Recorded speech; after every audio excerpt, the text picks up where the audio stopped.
Hi hello నమస్తే welcome to vibrant. నేను లావణ్య ఒట్టుకూరి. ముఖ్యమంత్రి రేవంత్ రెడ్డి అమెరికా పర్యటనలో భాగంగా తెలంగాణకు వచ్చిన పెట్టుబడులన్నీ బోగస్ అంటూ ప్రచారం జరగడాన్ని ఐటీ శాఖ ప్రిన్సిపల్ సెక్రటరీ జయేష్ రంజన్ తీవ్రంగా ఖండించారు. నిన్న చేసిన కొన్ని పెట్టుబడుల ప్రకటనలు బోగస్ అని వార్తలు వెల్లువెత్తిన నేపథ్యంలో జయేష్ రంజన్ వీడియో ద్వారా వివరణ ఇవ్వడం జరిగింది. ఇక తెలంగాణకు పెట్టుబడులన్నీ వాస్తవమే అని స్పష్టం చేశారు. పెట్టుబడుల కోసం అమెరికాలో సీఎం రేవంత్ రెడ్డి బిజీగా ఉన్నారని తెలియజేశారు. అయితే ముఖ్యమంత్రి అమెరికాలో చేస్తున్న మీటింగుల విశ్వసనీయత మీద తెలంగాణ ప్రజలకు ఎటువంటి అనుమానాలు అవసరం లేదని ఆయన వ్యక్తం చేశారు.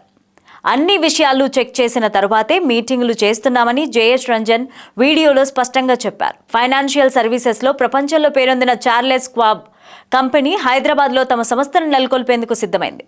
అమెరికా పర్యటనలో భాగంగా డల్లాస్లో ముఖ్యమంత్రి రేవంత్ రెడ్డి మంత్రి శ్రీధర్ బాబుతో కలిసి ఈ కంపెనీ సీనియర్ ఎగ్జిక్యూటివ్లు డెన్నిస్ హోవార్డ్, రామా సారథ్యంలో ప్రతినిధులు చర్చలు జరిపారు.